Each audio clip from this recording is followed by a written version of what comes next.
paz do Senhor, Centro de Vitória da Igreja Pentecostal Unida, é uma honra estar novamente convosco para juntos estudarmos e escutarmos aquilo que a Palavra do Senhor tem para nos dizer.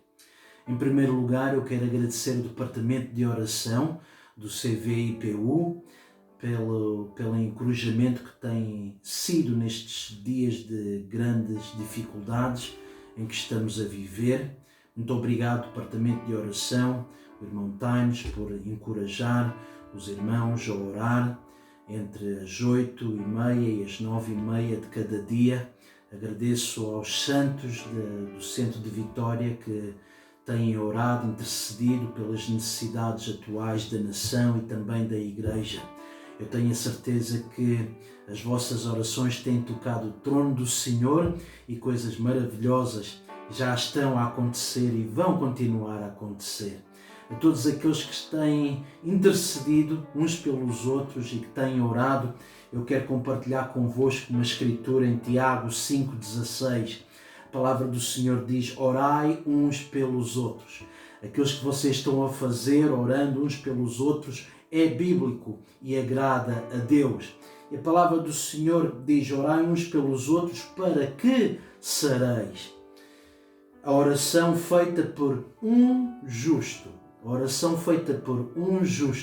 pode muito em seus efeitos. Então, vamos continuar a orar e acreditar no poder de oração. Também quero compartilhar ou relembrar o Centro de Vitória que no dia 1 de abril a Igreja Pentecostal Unida chamou todas as nossas igrejas do norte ao sul desta nação para um dia de jejum nacional. Então, Igreja, vamos compartilhar, vamos nos envolver nesse dia de oração e jejum no dia 1 de abril. E com certeza que o Senhor vai fazer coisas maravilhosas. Eu sei que nós olhamos para as notícias, olhamos para a realidade da situação, vemos a leitura da ciência, vemos a leitura do governo, com todo o respeito pelo governo, e a lógica dessa leitura não nos dá um diagnóstico muito positivo. Mas eu também quero compartilhar convosco que o cristão não vive por aquilo que ele vê, mas ele vive pela fé, por aquilo que ele sabe que Deus pode fazer. A palavra do Senhor nos diz no livro de Provérbios, capítulo 3, versículo 5: confia no Senhor com todo o teu coração. Não é a altura de nós confiarmos no Senhor só com metade do nosso coração, mas com todo o nosso coração. E este mesmo versículo diz isto: e não te apoies no teu próprio entendimento.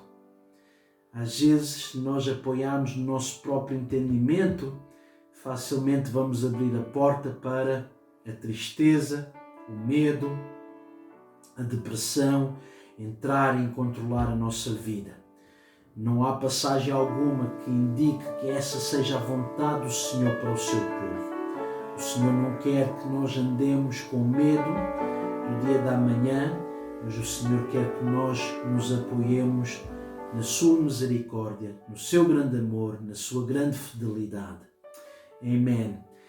Nós vos amamos e eu, a minha família, nós estamos orando diariamente para cada um de vocês. Obrigado novamente pela vossa fidelidade nestes dias difíceis que estamos vivendo. Uma coisa nós sabemos: o Senhor está no trono, hoje e para todo sempre. E através do seu amor e grande poder, nós vamos ver grandes vitórias em nosso meio. Vamos então estudar a palavra do Senhor juntos, nesta tarde. Eu quero lhe pedir que, por favor, abra o seu coração e abra a sua Bíblia no livro de Levíticos. Nós hoje vamos ler do capítulo 11, versículo 44. Levíticos 11, versículo 44, assim diz a palavra do Senhor: porque eu sou o Senhor vosso Deus. Quando a palavra do Senhor diz que o nosso Deus, Ele é Senhor, e significa que Ele tem toda a autoridade. O nosso Deus, Ele é Senhor. Isso significa que Ele está em controle de todas as coisas. O nosso Deus é Senhor. Isso significa que Ele é cheio de majestade, glória e poder. Que Ele pode fazer todas as coisas. Que Ele tem todo o poder nos céus e na terra. Eu vou ler novamente o início desta passagem. Porque eu sou o Senhor, vosso Deus. Portanto, vós vos santificareis e sereis santos. Derivado à grande grandeza, derivado ao seu grande poder e majestade e glória que o nosso Deus possui, derivado ao facto que Ele é o Senhor, há algo que eu e você deve de se esforçar a cada dia para alcançar. Vou ler novamente, porque Ele é o Senhor nosso Deus. A palavra do Senhor nos diz: vós vos santificareis e sereis santos. Há uma chamada para mim e para si neste dia. Porque o nosso Deus é o Senhor, nós devemos de nos santificar e sermos santos. E porquê é que nós nos devemos santificar e sermos santos?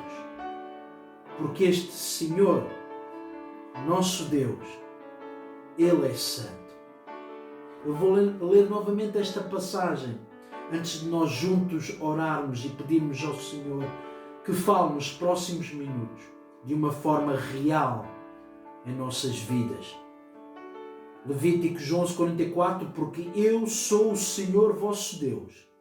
Portanto, vós vos santificareis e sereis santos, porque eu sou santo.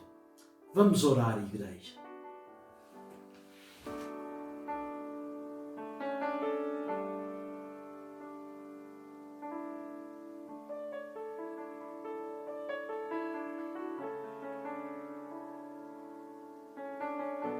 Nos próximos minutos, com a ajuda do Senhor, eu desejo compartilhar convosco uma mensagem, um estudo bíblico com o título Coisas Consagradas. Mas eu quero vos relembrar, igreja, que uma das principais características do nosso Deus é a santidade. Nós servimos a um Deus que é santo. A palavra do Senhor é rica em escrituras que nos ensinam acerca da santidade do Senhor nosso Deus. Em Apocalipse 4, versículo 8, a palavra nos diz: Santo, Santo, Santo é o Senhor Deus Todo-Poderoso, aquele que era, que é e que há de vir. Também em Salmo 99, versículo 5, a palavra do Senhor nos diz: Exaltai ao Senhor, nosso Deus, e prostrai-vos diante dos cabelos dos seus pés, porque Ele é santo. Lucas 1:49, estou a falar esta manhã convosco acerca de um Deus que é santo. Lucas 1:49 diz: porque me fazes grandes coisas e poderosas, e santo é o teu nome. Por toda a palavra do Senhor, do princípio ao fim, nós encontramos muitas passagens que falam acerca dessa característica maravilhosa do verdadeiro Deus. Deus é santo. Agora, por favor, permita-me lhe recordar que essa palavra hebraica traduzida para santo vem de um termo que significa separado. Santo significa separado ou consagrado. Então, algo santo é algo separado do uso comum, algo santo é algo separado do mundo, do pecado, é algo consagrado a Deus. No Antigo Testamento, quando nós olhamos para as passagens bíblicas, nós vemos que muitas vezes utensílios foram chamados de utensílios sagrados ou utensílios santos. Nós vimos que esses utensílios eram separados, eram consagrados, tal como, por exemplo, a Arca da Aliança pertencia a um grupo de utensílios consagrados ou sagrados, porque eles eram separados para o culto ao Senhor. Nós vemos que no tabernáculo os utensílios que estavam ali eram utensílios sagrados. Em 1 Reis 2:8, a palavra do Senhor nos diz: e trouxeram a arca do Senhor para cima e o tabernáculo da congregação.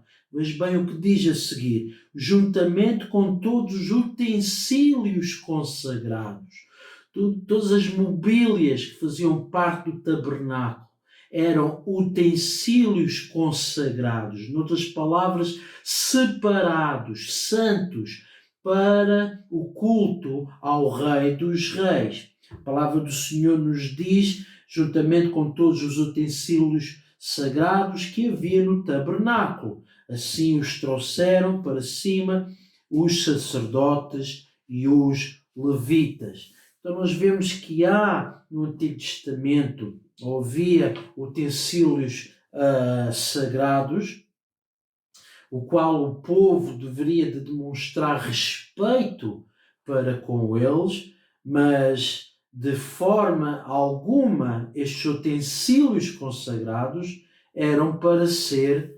adorados.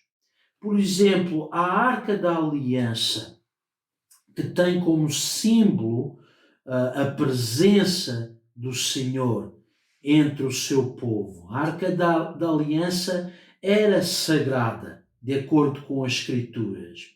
Por essa razão, por ela ser sagrada, ela não deveria, de acordo com a lei, o Senhor deu esse mandamento, que ela não deveria de ser tocada com a mão do homem. Na realidade, a Arca da Aliança tinha uns anéis, e nesses anéis, quando era necessário transportar a Arca da Aliança, eles colocavam varas nesses anéis e transportavam, agarrando as varas, transportavam a Arca da Aliança de um lugar para o outro. Êxodo 25:14 nos mostra esta verdade quando lemos: e meterás as varas nas argolas aos lados da arca para se levar com elas a arca. De facto, em uma certa ocasião em que a Arca da Aliança, este utensílio sagrado, estava a ser transportado em cima de uma carroça, algo sucedeu que fez com que a arca oscilasse em cima da carroça e parecia estar em perigo de cair. Então a palavra do Senhor fala que houve um homem que, ao ver a arca em perigo de cair, ele estendeu a sua mão para apoiar a arca. Ele tinha boas intenções. Ele não queria que a arca caísse. Este símbolo tão importante da presença do Senhor, ele não queria que fosse danificada. Então ele tocou a arca com a sua mão para apoiá-la, impedi-la de cair. Mas ela era um utensílio sagrado que não deveria de ser tocada pela carne de um humano pecaminoso. A palavra do Senhor fala o que sucedeu quando este homem tocou esta arca consagrada. Em 2 Samuel, capítulo 6, versículo 6. E chegando à era de Nacon, estendeu Uzá a mão à arca de Deus e segurou-a, porque os bois a deixavam pender. Versículo 7. Então a ira do Senhor se acendeu contra Uzá, e Deus o feriu ali por esta imprudência, e morreu ali junto à arca de Deus.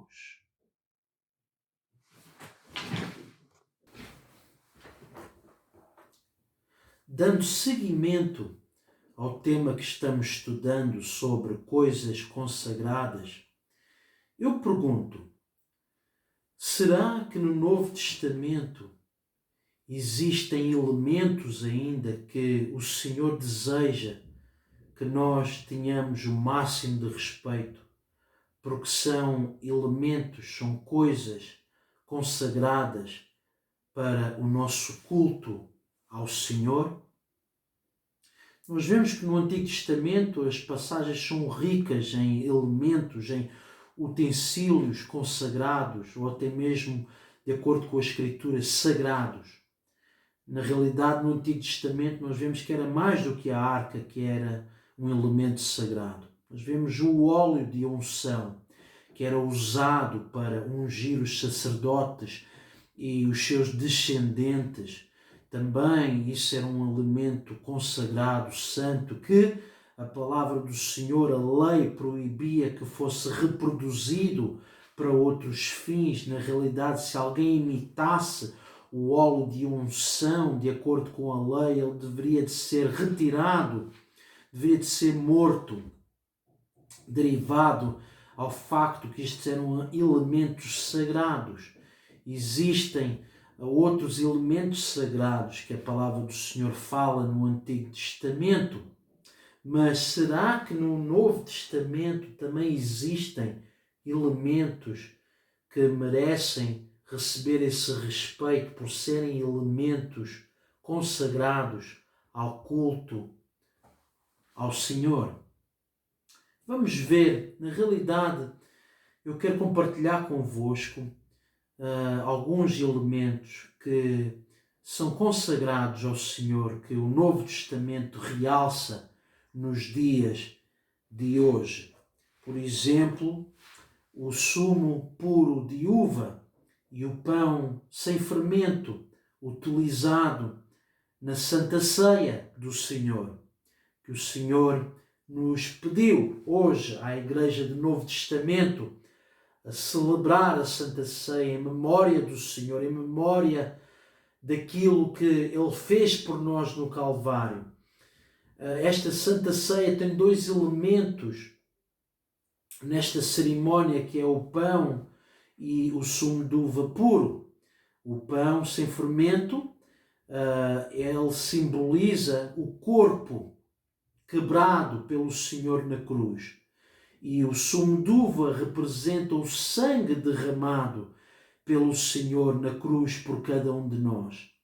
E a palavra do Senhor nos ensina que nós devemos de ter respeito a estes dois elementos. A palavra do Senhor nos encoraja a consumir estes dois elementos durante a cerimónia da Santa Ceia com grande respeito por eles. Na realidade, em 1 Coríntios 11, 27, a palavra do Senhor nos diz isto: portanto, qualquer que comer este pão ou beber o cálice do Senhor indignamente será culpado do corpo e do sangue do Senhor. Então, se nós não lidarmos adequadamente com estes dois elementos, o pão e o sumo de uva puro, na Santa Ceia do Senhor, nós, se não lidarmos corretamente com estes dois elementos, com o respeito que eles merecem, derivado ao seu significado espiritual, nós vemos que nós podemos compartilhar da Santa Ceia do Senhor de uma forma indigna. Mas não é só esses dois elementos, o pão e o sumo de uva puro na Santa Ceia, que merecem o nosso respeito derivado ao seu significado. Na parte final deste estudo convosco, eu quero também relembrar acerca de outro elemento que tem grande significado nos dias de hoje. Este elemento chama-se cabelo. E o cabelo do homem e da mulher, de acordo com a palavra do Senhor, tem um significado de submissão. De acordo com as Escrituras no Novo Testamento, em especial no livro de 1 Coríntios, capítulo 11, nós vemos que o cabelo do homem e da mulher cristã tem um significado. Esse significado é submissão. Vamos ler acerca disso em 1 Coríntios 11, 3. E antes de nós lermos, é derivado desse significado de submissão que o cabelo do homem e da mulher cristã devem de ser respeitados e tratados conforme as Escrituras nos ensinam. Vamos ver em 1 Coríntios 11, 3, aqui neste versículo, bem no princípio do capítulo 11, nos dá o tema deste capítulo. Veja bem o que diz.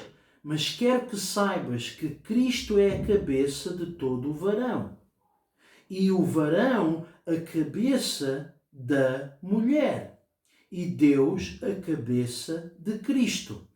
Geralmente, no princípio de cada capítulo, aquele capítulo vai apresentar o tema do capítulo que nós estamos a ler. E neste capítulo 11, essa regra não foge à exceção. Nós vemos aqui que este versículo 3 fala da submissão que existe entre Cristo e Deus, o homem e Cristo, e a mulher e o homem, ou o varão. É acerca de submissão. Esse é o tema principal quando nós lemos o versículo 3, quando a palavra do Senhor nos diz: mas quero que saibas que Cristo é a cabeça do varão, e o varão a cabeça da mulher, e Deus a cabeça de Cristo. Aqui no versículo 3, a palavra do Senhor nos mostra a submissão que deve de existir, ou a hierarquia que está na vontade de Deus entre Deus, Cristo, homem e a mulher cristã. O tema principal que nós vemos aqui então é submissão. Mas ao continuarmos a ler o capítulo 11, nós vemos que o tópico de submissão se conecta com o tópico do cabelo cristão. Isso não é por acaso. O facto que o cabelo está no mesmo capítulo que fala acerca de submissão e de hierarquia espiritual que deve existir no reino de Deus, entre homem e Deus, nós vemos que o cabelo está inserido ali porque o cabelo é um símbolo dessa submissão.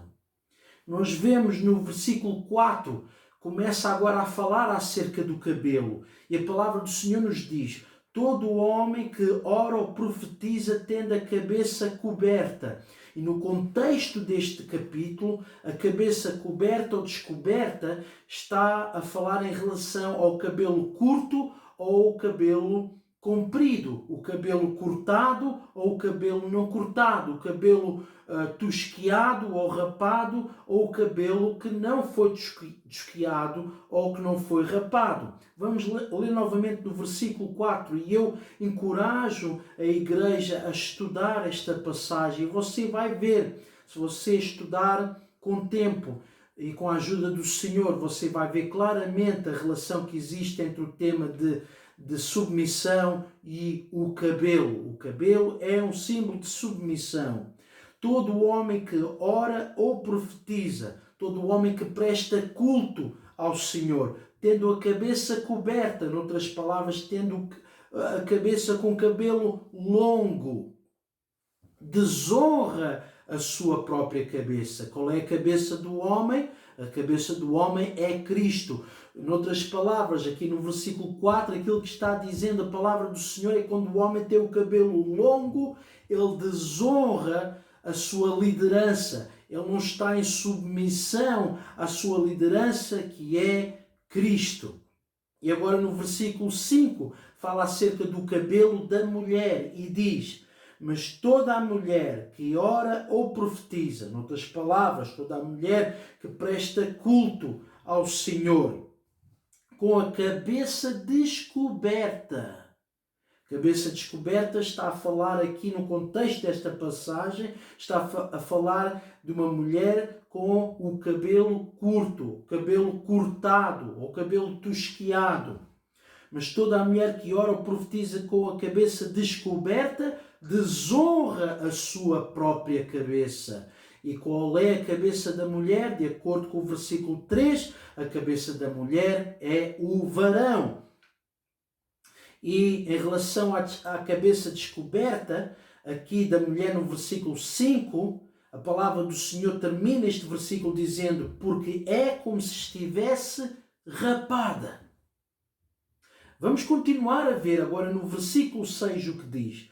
Portanto, se a mulher não se cobre com véu, você pode estar a dizer, mas está a falar do véu ou do cabelo? Nós vamos ver aqui no capítulo 11 que a palavra do Senhor vai falar claramente que o véu aqui é o cabelo. Versículo 6. Portanto, se a mulher não se cobre com o véu, tosquie-se também. Agora, há aqui uma mensagem muito importante para a mulher cristã em relação ao seu cabelo, que é um símbolo de submissão. Veja, querida igreja, aquilo que a palavra do Senhor diz aqui no versículo 6. Mas, se para a mulher é coisa indecente tosquiar-se ou rapar-se.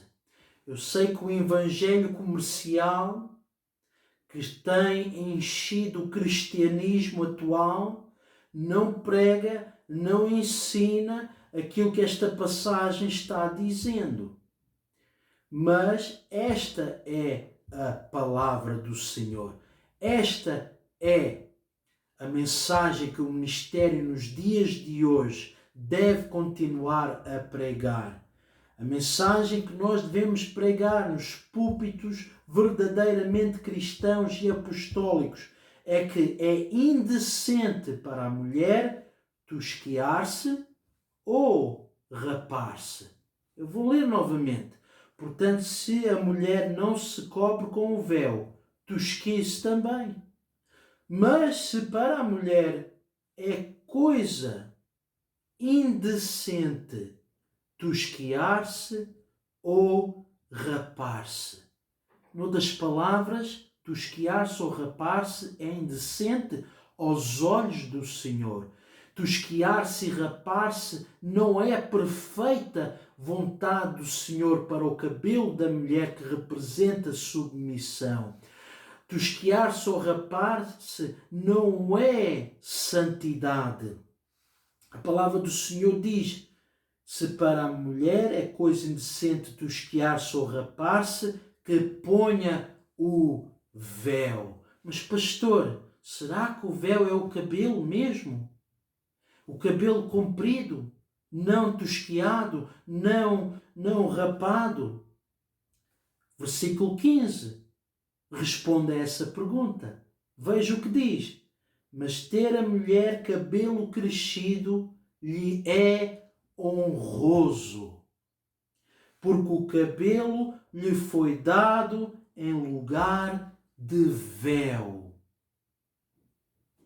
E em relação a esta doutrina do cabelo do homem e da mulher cristã, este cabelo que tem um símbolo de submissão para com a nossa cabeça, para com a nossa liderança, acerca desta doutrina do cabelo do homem e da mulher, o apóstolo Paulo termina no versículo 16 com estas palavras: mas se alguém quiser ser contencioso, noutras palavras, se alguém quiser ser, contender, protestar, lutar contra esta doutrina, o apóstolo Paulo diz: nós não temos tal costume, nem as igrejas de Deus.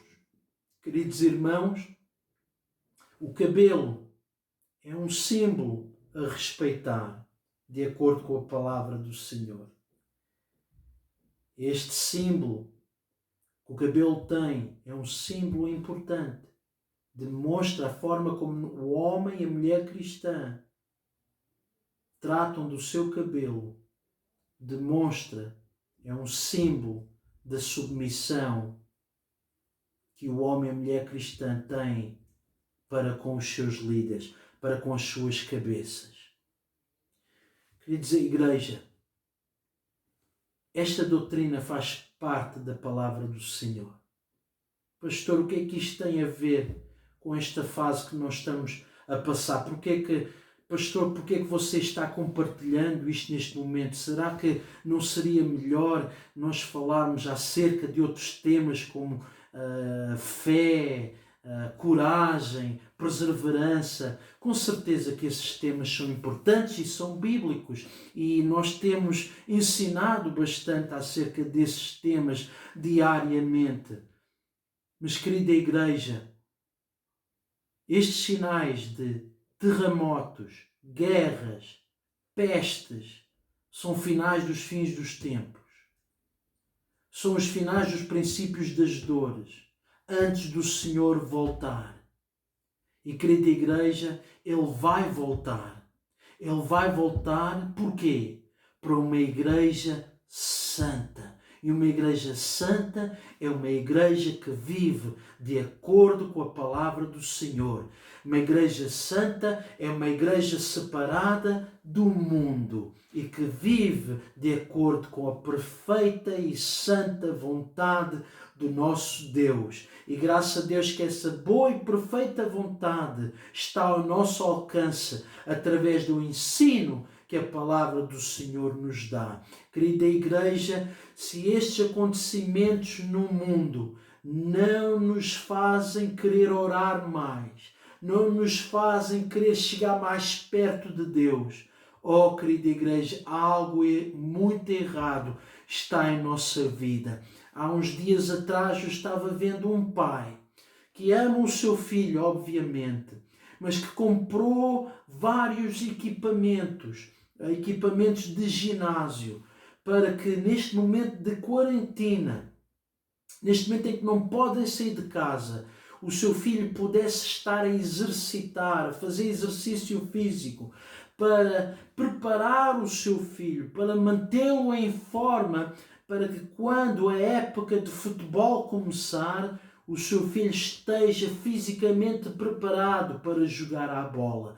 Ele está gastando muitas centenas de euros para que aquilo que é de mais importante, que é o futebol, possa ser honrado neste momento em que esta família não pode sair de casa.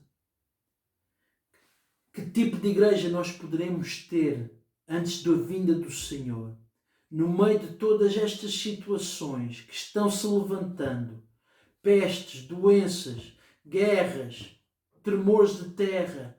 Se nós olharmos para isto e dizemos, é a altura de eu investir em minha casa, é a altura de eu investir tudo aquilo que o meu filho e a minha filha necessitam para serem pessoas santas, porque sem santidade ninguém verá a Deus. O Senhor virá para uma igreja para arrebatá-la. Esta igreja estará com o Senhor no abrir e piscar de olhos. Esta igreja será arrebatada, diz a palavra do Senhor. Uma igreja sem mancha e sem ruga, sem pecado. Uma igreja santa, consagrada, dedicada ao Senhor. É a altura de nós não brincarmos à igreja, mas de sermos a igreja. E a igreja é santa porque Deus, Ele é santo. A palavra do Senhor nos encoraja a sermos santos. Quando nós lemos em Romanos 12, 1. Rogo-vos, pois, irmãos, pela compaixão de Deus. O Senhor, Ele tem compaixão, mas o que é que nós devemos de fazer em relação a essa compaixão que Ele nos oferece diariamente? Que apresenteis o vosso corpo em sacrifício vivo, santo e agradável a Deus, que é o vosso culto racional. Essa palavra racional, no contexto desta Escritura, significa que é o vosso culto razoável, que é o vosso culto básico. Amém? Então nós vemos aqui o Senhor nos encorajando, a igreja que está pronta a ver a vinda do Senhor, que está prestes a ver a vinda do Senhor, a se apresentarem como um sacrifício vivo e santo e agradável a Deus. Levíticos 11:44. Nós começamos com esta escritura esta manhã. E a palavra do Senhor diz: porque eu sou o Senhor. Vamos deixar o Senhor ser o Senhor de todas as coisas. O Senhor da nossa forma de pensar. O Senhor da nossa forma de viver. O Senhor dos nossos desejos, dos nossos planos. Porque eu sou o Senhor. Será que Ele é o meu Senhor esta tarde? Devemos nos questionar, será que há alguma coisa que eu não estou a permitir com que Ele esteja no total controle? Porque eu sou o Senhor, vosso Deus. Portanto, vós vos santificareis e sereis santos, porque eu sou santo. É a chamada que o Senhor tem, uma das chamadas que o Senhor tem em sua palavra para o povo de Deus, é sermos santos, porque Ele é santo.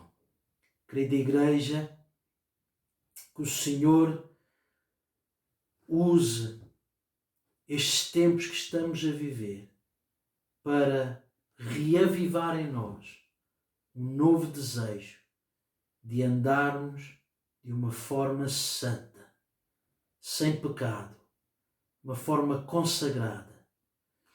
Quando o inimigo olha para as nossas vidas, aquilo que ele vê é o sangue de Jesus que ele derramou na cruz.